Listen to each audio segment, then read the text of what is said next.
Hello दोस्तों, कैसे हैं आप सब लोग। वेलकम टू माय चैनल परीक्षा विनर 2.0। जैसा कि आप सभी जानते हैं, हमारी पिछली कक्षाओं में हमने कुछ सिद्धांतों के बारे में बात करी थी, जैसे थॉर्नडाइक हो गया, पावलोव हो गया, जीन पियाजे हो गया। इसके बाद हमारे पास क्या कहते हैं कुछ सिद्धांत और है जिनसे रिलेटेड हम आपको प्रश्न कराएंगे और उनके बारे में बताएंगे। टॉपिक शुरू करने से पहले मैं आपसे एक बात कहना चाहता हूँ कि जो आपका एग्ज़ाम है वो कुछ ही दिन में अभी नोटिफिकेशन भी आ जाएगा आपको जल्दी जल्दी, क्योंकि अभी सडनली आयोग भी बन चुका है। कल ही न्यूज़पेपर में भी था आपके कि जल्द से जल्द आपका पेपर कराया जाएगा। तो ये मान के चलिए आपको जो नोटिफिकेशन मिलेगा वो अप्रैल लास्ट वीक में शायद देखने को मिल सकता है। एग्ज़ाम की अगर बात कर ले तो जो आपका एग्ज़ाम है वो जून या जुलाई में होगा, ठीक। इसके साथ साथ अगर हम बात करते चले जाए, आपको एग्ज़ाम में जो टाइमिंग मिलेगी वो ड्यूरेशन काफ़ी हद तक के कम होने वाला है, क्योंकि देखिए पिछली बार भी आपने देखा था जो आपका क्या कहते हैं नोटिफिकेशन था वो सितंबर में आया था और नवंबर में आपका एग्ज़ाम हो गया था, ठीक। तो आपको बस 2 से 3 माह का ही टाइम मिलेगा एग्ज़ाम के लिए, या फिर हो सकता है 1 ही माह का टाइम मिले। तो इसलिए आप अपनी प्रिपरेशन को अभी से स्टार्ट करिए, क्योंकि अगर प्रिपरेशन आज से ही स्टार्ट नहीं करेंगे तो आप पीछे भी रह जाएंगे और दूसरी चीज़ आपको चीज़ें समझ में भी नहीं आएंगी। इसके साथ साथ हम एक चीज़ और आपको बताते चले, ड्यूरेशन कम है, पढ़ना में बहुत सारी चीज़ें, इसलिए आप चीज़ों को थोड़ा थोड़ा रिवाइज भी करते चले और कोशिश करें कि अपना प्रीवियस ईयर पेपर जो है उसको लेकर रख ले और आगे कंटिन्यू धीरे धीरे जो भी हम लोग टॉपिक पढ़ाते हैं उससे पढ़ते हुए भी चले और उसको मतलब सॉल्व भी करते हुए चले जो भी चीज़ें हैं, ठीक। इसके साथ साथ हम आपको एक चीज़ और बता दें, अभी हमारे पास बीएड का भी नोटिफिकेशन आया है जिसमें आपको क्या कहते हैं बताया गया कि आपका 15 जून को पेपर होने वाला है। बीएड से भी रिलेटेड हम आपको क्लासेस कुछ प्रोवाइड कराएंगे, ठीक है। जो बीएड क्या कहते हैं एंट्रेंस एग्जाम्स में जो क्वेश्चंस आते हैं उनसे रिलेटेड आपको क्वेश्चंस की हम प्रैक्टिस करा देंगे। आज हमारा जो क्या कहते हैं सिद्धांत है जिसके बारे में हम बात करेंगे वो जीरोम बूनर है, ठीक है। बूनर ने संज्ञानात्मक विकास का सिद्धांत दिया था। एक चीज़ और जान लीजिए, जो संज्ञानात्मक विकास का सिद्धांत है वो पियाजे ने भी दिया है, लेकिन दोनों के सिद्धांत में कुछ डिफरेंसेस है। इन्होंने क्या बताया कि जो जीन पियाजे हैं, जीन पियाजे ने अपने संज्ञानात्मक सिद्धांत में 4 प्रकार की अवस्थाओं के बारे में बताया और इन्होंने अपनी संज्ञानात्मक विकास सिद्धांत में 3 अवस्थाओं के बारे में बताया, ठीक। चलिए आइए जानते हैं बूनर के बारे में। सबसे पहले बात कर ले बूनर ने कौन सा सिद्धांत दिया था, संज्ञानात्मक विकास का सिद्धांत। बूनर का संज्ञानात्मक विकास का सिद्धांत।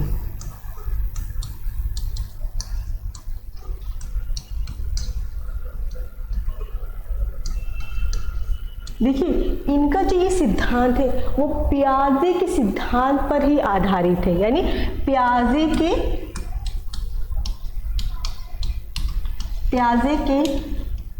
सिद्धांत पर ही आधारित है, ठीक है।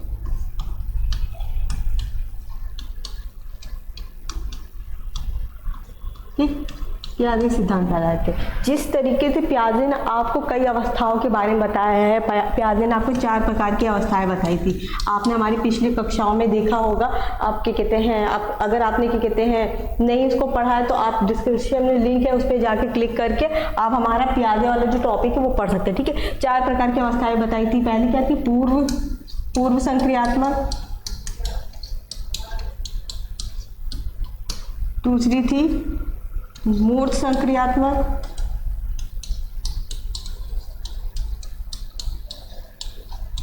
ठीक, तीसरी थी अमूर्त और हमारी पहली थी इंद्रियग्रामक, सॉरी इंद्रियग्रामक, ठीक है, ठीक। ये अलग अलग स्टेजेस पे बताए थे कि किस एज में कितनी एज में बच्चा किस किस प्रकार से चीज़ों को सीखता है, स्टेप बाय स्टेप करते चला जाता है।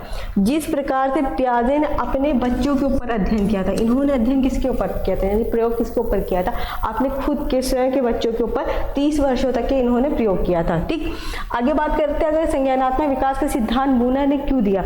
देखिए इन्होंने इनका सिद्धांत देने का मुख्य तात्पर्य ये था, इन्होंने पियाजे सिद्धांत को देखा, उसके विकल्प के रूप में अपने सिद्धांत को दिया। इन्होंने अपने सिद्धांत में 3 प्रकार की अवस्थाएं बताई। इनकी अवस्थाओं के बारे में बात करते हैं। ब्रूनर द्वारा दी गई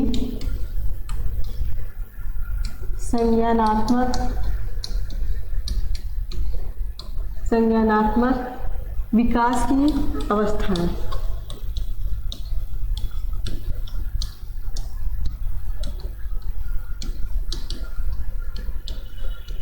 ठीक है, विकास की अवस्था। अब देखिए ये कितने प्रकार की थी, ये 3 प्रकार की थी। ठीक है, नंबर वन जो हमारा था वो था क्रिया निर्माण। ठीक है, क्रिया निर्माण आयु कह सकते हैं या फिर क्रिया निर्माण भी कह सकते हैं। ठीक है, क्रिया निर्माण। ठीक है, जो कितने से कितने वर्ष तक की थी आपकी, जन्म से 2 वर्ष की तक की थी। ठीक है, जन्म से 2 वर्ष। ठीक है, 2 वर्ष के बालकों के लिए थी। ठीक, 2 वर्ष के बालक मतलब क्रिया निर्माण के अंतर्गत आएंगे। अगर दूसरी की बात कर ली जाए, दूसरी अवस्था की बात कर ली जाए, तो दूसरी अवस्था जो थी वो इनकी क्या कहते हैं, प्रतिबिंबात्मक अवस्था थी, जिसको प्रतिबिंबात्मक या छायावाद आयु भी कहा जाता है। ठीक है,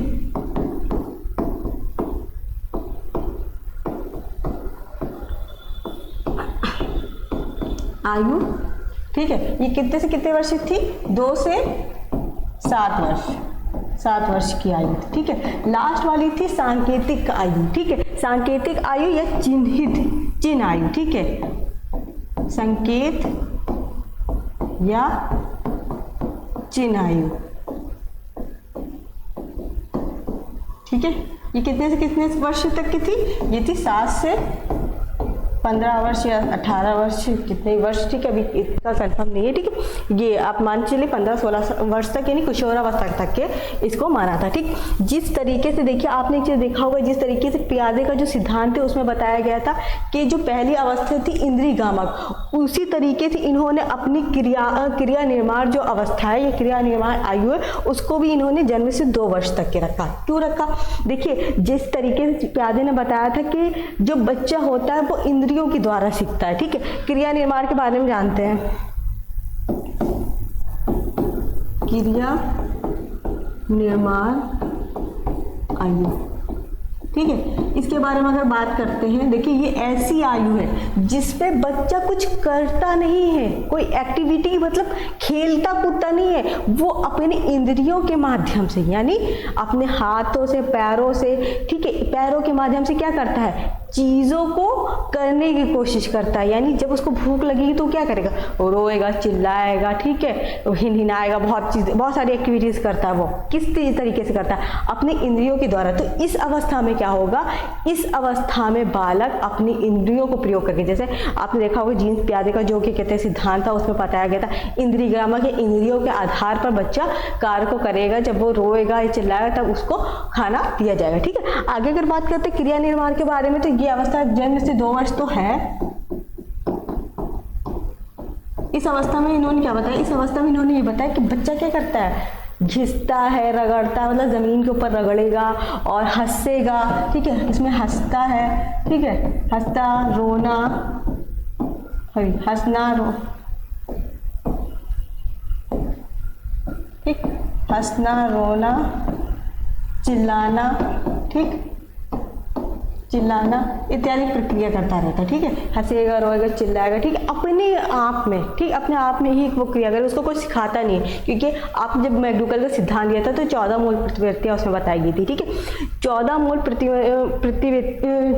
प्रवृत्तियां जो थी, ठीक है, उसमें ये तो बताया था हंसना, रोना, गाना। ठीक है, 14 मूल प्रवृत्तियां हम लोग लेकर आते हैं। ठीक है, हम लोगों को सिखाता नहीं, हंसना कोई सिखाता नहीं सिखाता ना। तो उसी तरीके से क्या किया था कि हंसना, रोना, चिल्लाना, ये सारी प्रक्रिया क्रिया मतलब क्रिया निर्माण आयु के अंतर्गत की जाती है। आगे देखते हैं नेक्स्ट, प्रतिबिंबात्मक आयु। ठीक है, इस आयु की बात करें तो 2 से 7 वर्ष की आयु। इस पे क्या करता है, बालक भाषा सीखने लगता है, मतलब भाषा का ज्ञान हो जाता है। पहले तो जब 2 वर्ष तक का बालक था तो उसको इस तरीके की भाषा आती थी, वो कुछ कह पाता था, नहीं कह पाता था ना। लेकिन इस अवस्था को सबसे महत्वपूर्ण अवस्था माना है। ठीक है, महत्वपूर्ण अवस्था ये क्यों माना गया है? क्योंकि भाषा का निर्माण इसमें हो रहा है। किसका निर्माण हो रहा है? भाषा का निर्माण हो रहा है इस अवस्था में। बच्चा इस अवस्था में क्या करने लगा है? स्कूल जाने लगा है। बच्चा क्या कर रहा है? बच्चा स्कूल जा रहा है, समाज में मिल रहा है, भाषाओं को सीख रहा है। तो किस अवस्था में कहते करेगा? वो प्रतिबिंबात्मक आयु में, यानी 2 से 7 वर्ष की अवस्था में करेगा। ठीक है, मिलेगा जुलेगा, स्कूल जाएगा, नए नए फ्रेंड्स बनाएगा। कल मैंने एक चीज़ देखी, मेरे पास एक स्टूडेंट आता है, वो छोटा सा तो है ही है, उसके साथ साथ एक और भी स्टूडेंट आता है। तो उसने क्या किया, मैंने बोला इससे दोस्ती करो, बोलता मैं इससे दोस्ती नहीं करूँगा। मैंने बोला क्यों? कहले मेरी ऑलरेडी मेरी शगुफ्ता से दोस्ती तय है। मैंने कहा अच्छा, कहले इसीलिए मैंने उसे प्रॉमिस करके रखा है ना, तो मैं उससे दोस्ती नहीं करूँगा। तो बच्चों के अंदर देखिए कैसी कैसी चीज़ें अब अभी से डेवलप होती हैं कि मैंने एक से प्रॉमिस कर रखा हुआ है तो मैं इससे दोस्ती नहीं करूँगा। तो उसको, इस फीलिंग को उसके मम्मी पापा ने नहीं डाला, ये इस फीलिंग को उसके अंदर टीचर नहीं डाला, ये फीलिंग उसके अंदर कैसी? खुद से आई। ठीक है, तो भाषा का ज्ञान कैसे होगा? जब वो बड़ा होगा, थोड़ा बहुत बोलना सीखेगा, तो उसके अंदर ऑलरेडी भाषा का ज्ञान हो जाएगा। ठीक है, आगे देखते हैं। संकेत या चिन्हांकन। ठीक, ये कितने से कितने वर्ष तक थी? ये 7 से आपकी 15 वर्ष। ठीक, 7 से 15 वर्ष की थी। ठीक, एक चीज़ और जान लीजिए, इनका जो संज्ञानात्मक विकास का सिद्धांत था सीखने का, वो 1960 में इन्होंने दिया था। ठीक है, इस अवस्था में की अगर बात कर ले तो इस अवस्था में क्या करता है बच्चा? चिंतन करने लगता है। ठीक है, चीज़ों को सॉल्व करने लगता है, समस्याओं का हल निकालने लगता है। जैसे उसको कोई क्वेश्चन वगैरह दिया जाएगा तो वो क्या करेगा? धीरे धीरे सॉल्व कर लेगा। ठीक है, इस अवस्था में क्या होगा कि ये अवस्था ऐसी अवस्था होगी जिसमें सारे प्रकार के कार्यों को करने लगेगा। मतलब सारे प्रकार इन द सेंस, जैसे अमूर्त चिंतन करेगा, अमूर्त चिंतन करेगा। ठीक है, समस्याओं का हल निकालेगा,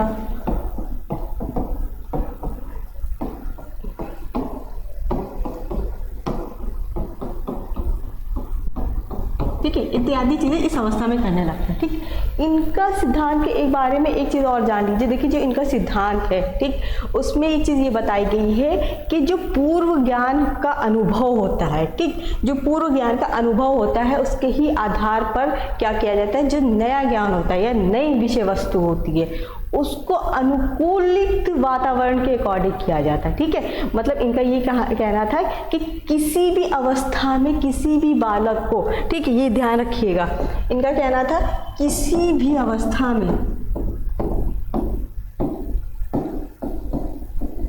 किसी भी अवस्था में किसी भी बालक को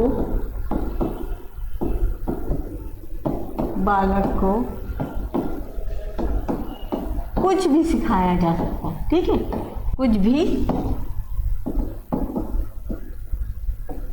सिखाया जा सकता है। ठीक है, इन्होंने क्या कहा था? किसी भी अवस्था में किसी भी बालक को कुछ भी सिखाया जाता है। लेकिन एक चीज़ ध्यान रखिएगा, वॉटसन का तथ्य क्या है? वॉटसन का तथ्य ये, उन्होंने एक चीज़ कही थी कि मुझे एक बालक दे दो, मैं उसे जो चाहूँ वो बना सकता हूँ। ठीक है, तो उनका जो तथ्य था उसका और इनकी बात अगर कर ले तो देखिए बचपन में क्या होता है, बच्चे को आप जिस सांचे में डालोगे, जैसे आप एक मटका देखते होगे बनते हुए या फिर आप ग्लास देखते होगे बनते हुए कुम्हार क्या, तो उसको वो कुम्हार क्या करता है? जिस सांचे में ढालता है ना, उसी सांचे का वो बन के चलाता है। ठीक है, उनका भी सिद्धांत अपनी जगह ठीक था कि वॉटसन का यही कहना था मुझे एक बालक दे दो, जैसे डॉक्टर इंजीनियर जो भी चाहूँ वो बना सकता हूँ। ठीक है, वो चीज़ वहाँ पे ठीक है, लेकिन इनका भी यही कहना था कि वो किसी भी अवस्था में सीख लेगा, चाहे आपकी वो कोई सी भी अवस्था हो, कोई सी भी स्टेज हो, उसमें वो चीज़ों को करना सीख लेगा। ठीक है, आगे अगर इनके बारे में बात कर ली जाए, ठीक है, तो इनका जो सिद्धांत है प्रतिबिंबात्मक सिद्धांत, उसको चश्मे के सिद्धांत के नाम से भी जाना जाता है। ठीक, चश्मे के सिद्धांत के नाम से उसे जाना जाता है, और ये एक बहुत ही महत्वपूर्ण संज्ञानात्मक विकास के जनक भी कहा जाते हैं। आगे अगर हम बात कर ले इनके सिद्धांत को और किन किन नामों से जाना जाता है।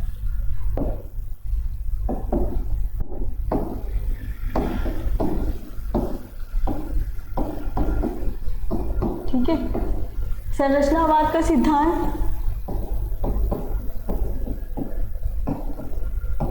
संरचनावाद का सिद्धांत,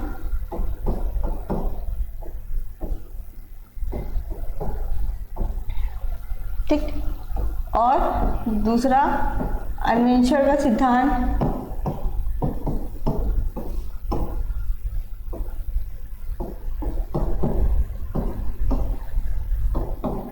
और तीसरा निर्मितवाद।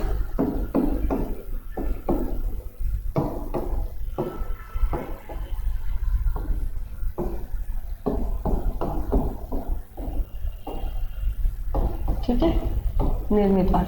देखिए, निर्मितवाद का सिद्धांत बूनर के द्वारा भी दिया गया है और निर्मितवाद का सिद्धांत प्याजे के द्वारा भी। आपको परेशान होने की जरूरत नहीं है। जब भी आपसे क्वेश्चन क्रिएट करेगा तो उसमें आपको एक ऐसी चीज देगा ही जिससे आप पहचान सकोगे किसके बारे में आपसे पूछ रहा है, प्याजे के बारे में पूछ रहा है या बूनर के बारे में पूछ रहा है, उसमें आपको ऑलरेडी पता चल जाएगा, उसमें घबराने की कोई चीज बात नहीं। ठीक है, संरचनावाद का सिद्धांत, अन्वेषण का सिद्धांत और निर्मितवाद का सिद्धांत। ठीक है, ये सिद्धांतों के नाम से इनका जो सिद्धांत है उनको इन नामों से जाना जाता है। आगे चलते हम कुछ प्रश्न कर लेते हैं इनसे रिलेटेड। ठीक है, जो हमारे आने वाले एग्जाम के लिए बहुत ही महत्वपूर्ण है। ठीक है, चलिए।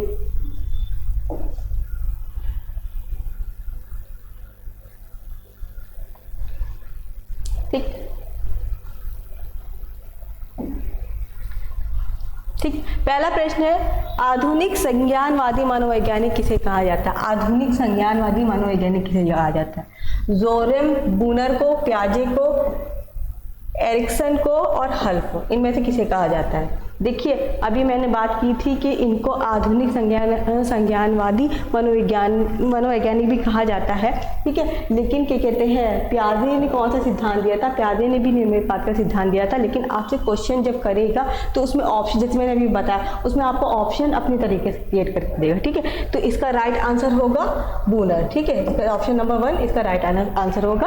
आधुनिक संज्ञानवादी मनोवैज्ञानिक किसे कहा जाता है? बूनर को कहा जाता है। ठीक है, ऑप्शन नंबर 1 हमारा राइट आंसर होगा। ठीक है, नेक्स्ट देखते हैं, निम्नलिखित में से किस मनोवैज्ञानिक ने अपना सिद्धांत, ठीक है, किस मनोवैज्ञानिक ने अपना सिद्धांत जीन प्याजे के आधार पर बनाकर प्रस्तुत किया? ठीक है, जीन प्याजे का सिद्धांत पहले देखिए, पहले सिद्धांत दिया है जीन प्याजे ने। ठीक है, उसी के आधार मानकर इन्होंने क्या किया? अपने सिद्धांत को प्रकट किया या अपने सिद्धांत को प्रस्तुत किया। तो वो कौन थे? वो आपके थे बूनर। ठीक है, बूनर के द्वारा इस सिद्धांत को प्रतिपादित किया गया था। ठीक है, इसका राइट आंसर होगा ऑप्शन नंबर सी। नेक्स्ट देखते हैं,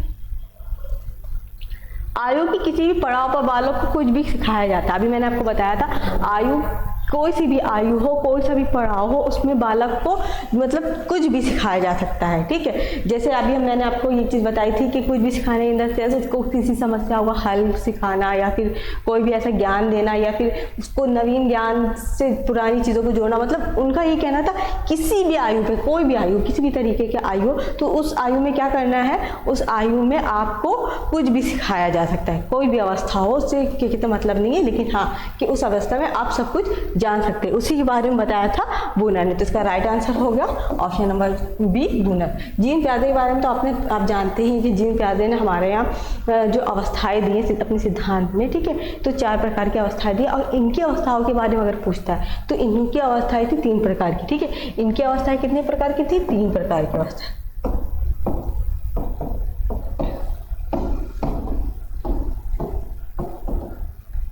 ठीक है, इनकी अवस्थाएं कितने प्रकार की? 3 प्रकार की थी। और इनकी अवस्थाओं की अगर बात कर ली जाए तो इनकी अवस्थाएं कितने प्रकार की थी? 4 प्रकार की अवस्था।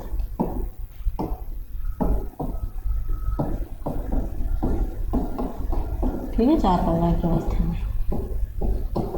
ठीक, आगे अगर बात करते हैं, नेक्स्ट क्वेश्चन लेते हैं, इसका राइट आंसर होगा ऑप्शन नंबर बी। ठीक, नेक्स्ट क्वेश्चन देखिए, अगला प्रश्न है हमारा, जो जोरेम बूनर किस प्रकार के मनोवैज्ञानिक थे? ठीक है, किस प्रकार के मनोवैज्ञानिक थे या कहाँ के मनोवैज्ञानिक थे? ठीक,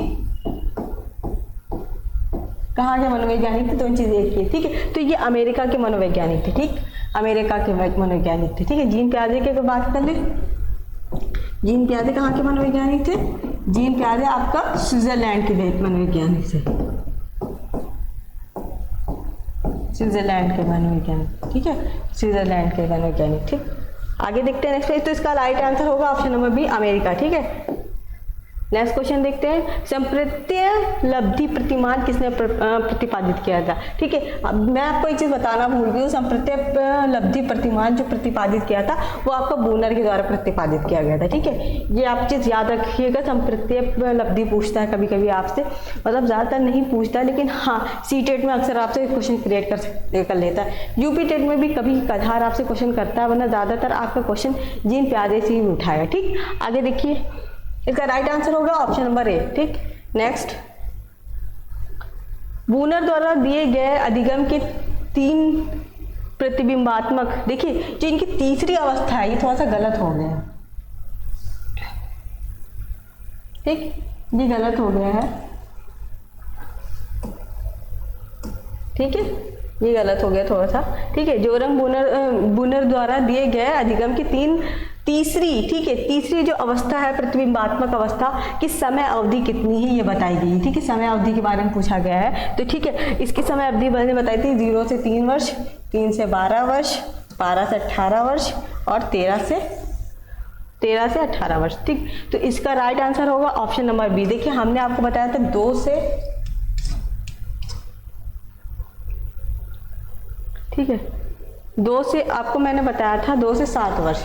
ठीक है, इसमें 7 वर्ष माना जाता है, लेकिन क्या कहते हैं 7 वर्ष तो माना जाता है, लेकिन इसके साथ साथ अगर हम आपको बता दें तो इसमें इन्होंने कई प्रकार से इसको प्रेजेंट किया था। तो इन्होंने जो अपना क्या कहते हैं जो इस एज को बताया था, जो तीसरी एज थी उसमें आपकी जो आयु रखी थी वो 3 से 12 वर्ष ही रखी थी। ठीक है, तो इसका राइट आंसर होगा 3 से 12 वर्ष। आपका 2 से 7 वर्ष भी ठीक है, ठीक है 2 से 7 वर्ष भी ठीक है, लेकिन आपका जो 3 से 12 वर्ष है वो प्रतिबिंबात्मक, मतलब कब से कहाँ तक के होती है, मतलब बच्चा चिंतन भाषा ज्ञान कब तक के प्राप्त करता रहता है, ये उस चीज से रिलेटेड है। ठीक है, तो इसका राइट आंसर होगा option number B. Next question देखते हैं, बूनर का चश्मा सिद्धांत के अन्य नाम क्या है। ठीक है, चश्मा सिद्धांत का अन्य नाम पूछा गया है, तो चश्मा सिद्धांत का अन्य जो नाम है वो अन्वेषण का सिद्धांत है। ठीक है, अन्वेषण का सिद्धांत, इनके सिद्धांत को देखिए कौन कौन नामों से जाता है। अन्वेषण का सिद्धांत,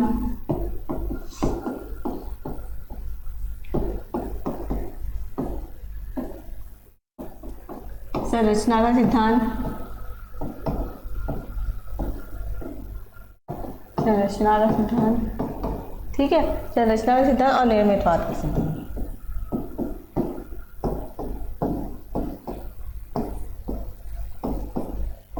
ठीक, इसका राइट आंसर होगा ऑप्शन नंबर ए। ठीक है, अन्वेषण का सिद्धांत। नेक्स्ट देखते हैं, अगला प्रश्न है, स्कैफोल्डिंग का जनक किसे कहा जाता है। ठीक है, स्कैफोल्डिंग का जनक किसे कहा जाता है। स्कैफोल्डिंग का जनक जो कहा जाता है वो बूनर को कहा जाता है। ठीक है, तो इसका राइट आंसर हो जाएगा option number B. Next question देखते हैं, बूनर का संज्ञानात्मक विकास की कितनी अवस्थाएं बताइए। ठीक है, बूनर ने संज्ञानात्मक विकास की कितनी अवस्थाएं बताइए। 2 अवस्थाएं, 3, 4 या 6। ठीक, जो आपकी 3 अवस्थाएं हैं वो बूनर के द्वारा दी गई हैं। ठीक है, बूनर के द्वारा कितनी अवस्थाएं दी गई हैं आपकी, 3 अवस्थाएं जो है वो बूनर के द्वारा दी गई हैं, और जो 4 अवस्थाएं हैं वो आपके प्याजे के द्वारा दी गई हैं। ठीक है, प्याजे के द्वारा आपको 4 प्रकार की अवस्थाएं बताई गई हैं, और आपको क्या कहते हैं बूनर के द्वारा जो दी गई हैं वो कितनी अवस्थाएं दी गई हैं, वो आपको 3 प्रकार की अवस्थाएं दी गई। ठीक है, नेक्स्ट क्वेश्चन देखते हैं, बूनर के सिद्धांत की शिक्षा में उपयोगिता है। बालक को जीवन से, बालक को जीवन से जोड़कर शिक्षण कराना चाहिए। दूसरा है, बालक को कक्षा में क्रियाशील तत्पर रखना चाहिए। तीसरा ऑप्शन है, विश्लेषणात्मक चिंतन की तुलना में आकस्मिक विचारों को महत्व देना चाहिए, या उपयुक्त सभी। देखिए इसमें जितने भी आपको क्या कहते हैं कोई भी क्वेश्चन हो, ठीक, उसमें जब तक आपको किसी तरीके की निगेटिविटी ना दिखे, ठीक है, निगेटिविटी इन द सेंस जब तक कि आपको कोई चीज़ ऐसी हो जो गलत ना लगे, क्योंकि देखिए यहाँ इस प्रश्न में सभी चीज़ें आपको सही व्यक्त की गई हैं। ठीक है, जब तक कि आपको कोई चीज़ गलत ना लगे तब तक कि आप उस आंसर को गलत इसलिए नहीं करेंगे, क्योंकि ज़्यादातर कभी कभी ये होता है कि आपने चारों ऑप्शन पढ़े नहीं और टिक लगा दिया उपयुक्त सभी पे।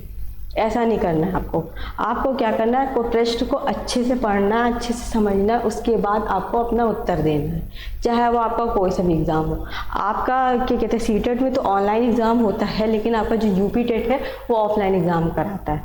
अगर आपने एक बार क्या कहते हैं ओएमआर शीट में कोई चीज़ भर दी तो आप उसको काट नहीं सकते हो।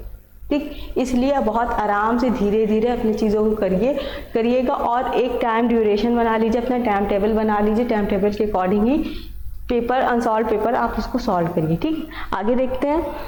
ठीक, इसमें क्या राइट आंसर क्या होगा, उपयुक्त सभी। ठीक है, इसमें जितनी भी आपको बातें बताई गई हैं वो क्या है, सकारात्मक बातें हैं, जिसके अकॉर्डिंग इसका आंसर होगा ऑप्शन नंबर डी, उपयुक्त सभी। नेक्स्ट क्वेश्चन देखते हैं, आधुनिक संज्ञानवादी मनोवैज्ञानिक किसे कहा जाता है। देखिए बार बार क्वेश्चन आपसे कर रहा है, आधुनिक संज्ञानवादी मनोवैज्ञानिक किसे कहा जाता है, तो आपको बूनर को ही कहा जाता है। ठीक है, क्वेश्चन आपसे बार बार रिपीट कर रहा है। देखिए जो क्वेश्चन आपसे बार बार रिपीट करे उस क्वेश्चन को आपको कई बार रिपीट करना पड़ेगा, कई बार पढ़ना पड़ेगा। क्यों? क्योंकि वो क्वेश्चन के आने की ज़्यादा संभावनाएं रहती हैं।